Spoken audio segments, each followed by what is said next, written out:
One methodology I want to teach you today is what I use to close deals. And I almost never hear the word no. See, my marketing methodology is called the mousetrap. My job is to simply catch mice. In this context, mice are meeting planners, people who plan meetings. So in order to build a good mousetrap, you got to figure out some good cheese. You got to build a good mousetrap, which begins with cheese. Here's my cheese. Every meeting planner wants a speaker who's entertaining and dynamic and gives the audience great information. That's my cheese. So all my marketing material says I'm very entertaining and dynamic, and I give great information. But once you got somebody nibbling on your cheese, I come in with the close, and it's fast, it's strong, and it's swift. Because every meeting planner wants an entertaining and dynamic speaker who gives great information. That's what they're looking for, and I know it. So can I ask you a question? What are your customers looking for? Don't think like you, think like a customer. One of the best ways you can build a marketing methodology is stop thinking like you and start thinking like your customer. What has made me a multimillionaire, I'm going to reveal to you right now, and I can prove it to you.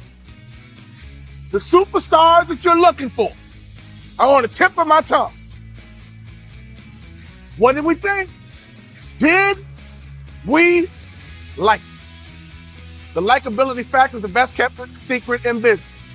Hire for attitude, train for skill. Hire for attitude, train for skill. Hire for attitude, train for skill. The superstars you are looking for in any service-based industry are likable people, and I can prove it to you. Have you ever wondered why and how Oprah became a billionaire? Oprah convinced 30 million women and about 1 million men that she was their best friend. And every afternoon, those 31 million people would tune in to their best friend. Oprah converted the likability factor into money. Is everybody with me? If you don't have a methodology, you're going to have rebellious people spark every now and then. Am I right or wrong? If you don't have a methodology, you're going to have people go off the reservation every now and then. Am I right or wrong? If you don't have a methodology and you got people doing dumb stuff, that's not their fault, that's your fault. I'm here to tell you, as a former professional athlete, all we talked about was the next level. And most people think the next level is a cliche. The next level is not a cliche. The next level is a lifestyle. The next level is a tangible place. In 3 years, I've doubled my NBA income in the marketplace. That's what I call the next level. See, I firmly believe that making money is easy. I've been in business 15 years. Every year, my salary and income gets bigger, stronger, and faster. Why? Because I understand the key to that proverbial next level.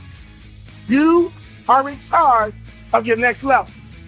You cannot expect to get promoted to that next level if you are mediocre. Some of you guys are going to 5 million, you want to get to the next level, it's going to require you to become somebody different. If you're at 10 million, you want to get to 20 million, you can, but you must become someone different.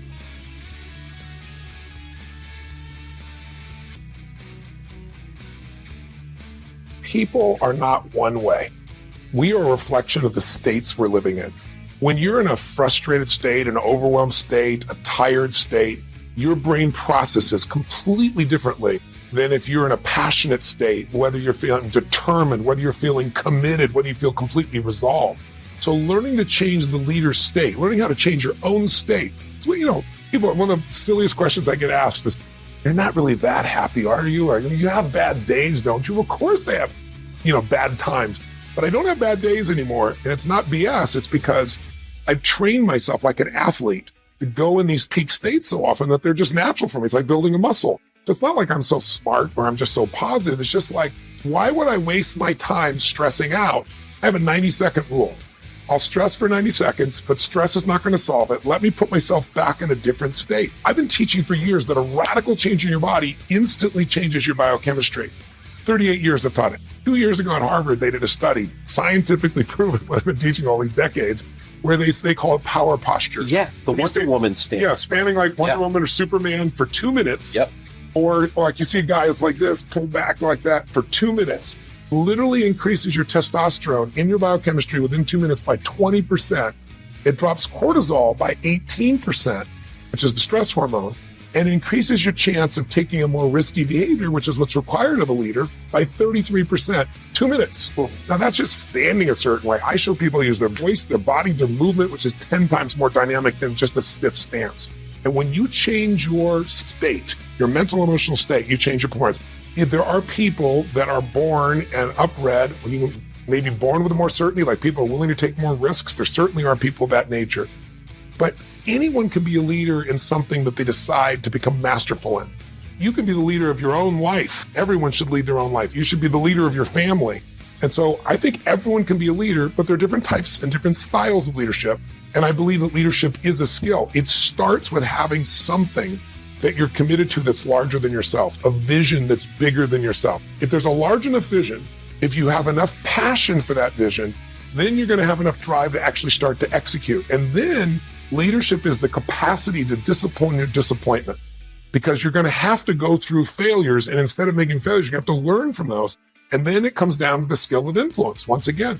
And so anyone can learn, anyone can develop a vision, anyone can uncover their passion, anyone can learn to influence. That's a skill that can be learned. So yes, leadership can be taught and leadership can be learned. Can everyone be a leader? The answer is yes, because there's so many different things to lead in. And it's not a situation like you have to follow me for you to lead. I just have to know what it is I truly stand for. I always say there are two things that influence everyone. If you want to be a leader, you have to know how to change other people's states. A person is in a no state, a person's in an angry state, a person's in a frustrated state. You have to be able to influence their state, because if you change their state, you're going to change the result they get. But the second thing you have to understand is, what are people's blueprints? Blueprints, my shorthand for what are their values? What do they believe? What do they fear? I always say to people that life is found in the dance between what you desire most and what you fear most. If I want to lead you and support you, I got to know your goals, your desires. I got to know what you're scared about, what you're fearful about, what stresses you out. And if I understand that, I can communicate in a way that'll inspire you to maximize not only when I'm here, that's management. Leadership is I'm gone and you've raised your own standard and you're going to continue to perform at a higher level.